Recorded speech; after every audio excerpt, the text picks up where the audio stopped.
আমার প্রেগনেন্সির ছোট্ট ছোট্ট কিছু মুহূর্ত। এই 9টা মাস আমার কাছে সবচেয়ে আলাদা একটা সময় ছিল।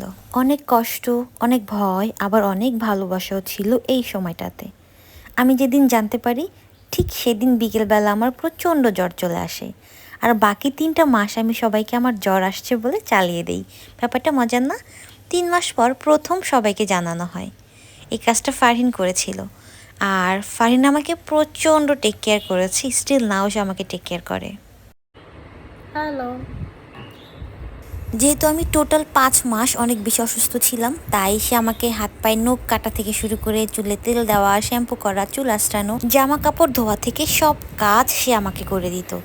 ইভেন সে আমাকে প্রত্যেক দিন বিভিন্ন রকমের আইটেম রান্না করে খাওয়ানোর ট্রাই করতো। হ্যালো গাইস, আমরা হচ্ছে কি বলে চুলে তেল দিতেছি। নর্মালি আমি ডক্টরের কাছে খুবই কম যাওয়ার ট্রাই করি। আমার অনেক বেশি ফোবিয়া ছিল ইনজেকশন। যেখানে আমি ইনজেকশন দেখলে দৌড়াদৌড়ি শুরু করতাম, চিল্লাচিল্লি শুরু করতাম, সেইখানে প্রেগনেন্ট হওয়ার পর আমার প্রত্যেক মাসে ডক্টরের কাছে যেতে হতো আর বিভিন্ন রকমের টেস্ট করতে হতো, যার কারণে আমাকে প্রত্যেক মাসে ইনজেকশন নিতে হতো 3-4টা করে।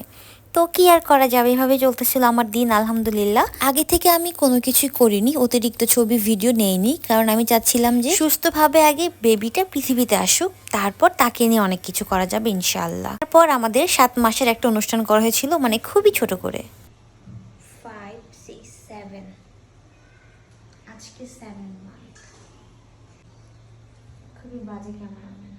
আমার আব্বু চেয়েছিল 7 মাসের অনুষ্ঠানটা অনেক বড় করে করবে, কিন্তু আমি আর ফারিন বলেছিলাম যে এত বড় করে করার কোনো দরকার নেই, যত ছোট করে করা যায় তত ভালো। ফারহিন একটা কেক নিয়ে আসছিল আমার জন্য, আর আমার বিরিয়ানি রান্না করে নিয়ে আসছে বাবুর্চি দিয়ে। এই অনুষ্ঠানে শুধুমাত্র আমাদের 2 বাসার লোকজনই ছিল।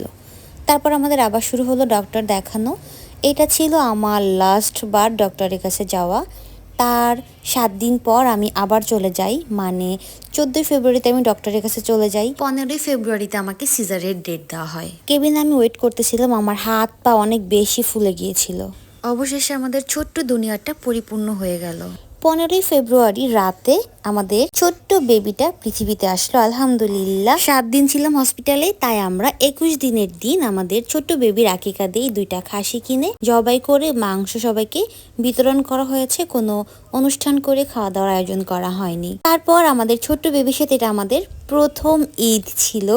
আলহামদুলিল্লাহ আলহামদুলিল্লাহ আলহামদুলিল্লাহ। বেবিকে পাওয়ার কথা ছিল মার্চ মাসের 5 তারিখে অথবা 10 তারিখে, কিন্তু আল্লাহর অশেষ রহমতে আমরা 15 ফেব্রুয়ারিতে বেবিকে পেয়ে যাই আলহামদুলিল্লাহ। 9টা মাস যত কষ্ট করেছি সব কষ্ট ভুলিয়ে দিয়েছে আমার এই ছোট্ট দুনিয়া। অনেক কিছু বদলে গেছে, কিন্তু এই সময়টা আমার কাছে সবচেয়ে স্পেশাল। সবকিছুর জন্য আলহামদুলিল্লাহ।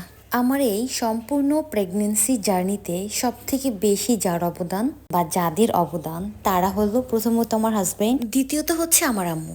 একদম শুরু থেকে আজকে পর্যন্ত প্রতিদিন আমার আম্মু আসতেছে, রান্না করে দিতেছে বা রান্না করে নিয়ে আসতেছে, তারপর যা যা কাজ সব কিছু করতেছে। মানে আমার আম্মু এখন 2টা সংসার একসাথে সামলাচ্ছে, আমারটা আবার আমার আম্মুর নিজেরটাও। আমার প্রেগনেন্সি জার্নিটা অনেক সহজ হয়েছিল, কারণ আমাকে সবাই অনেক সাপোর্ট করেছে, বাপের বাড়ির লোকও শ্বশুর বাড়ির লোক। তার জন্য আলহামদুলিল্লাহ সবাইকে অসংখ্য ধন্যবাদ আমাকে সাপোর্ট করার জন্য। আর মনু, তোমাকেও অনেক ধন্যবাদ, তুমি আমাকে অনেক হেল্প করেছো।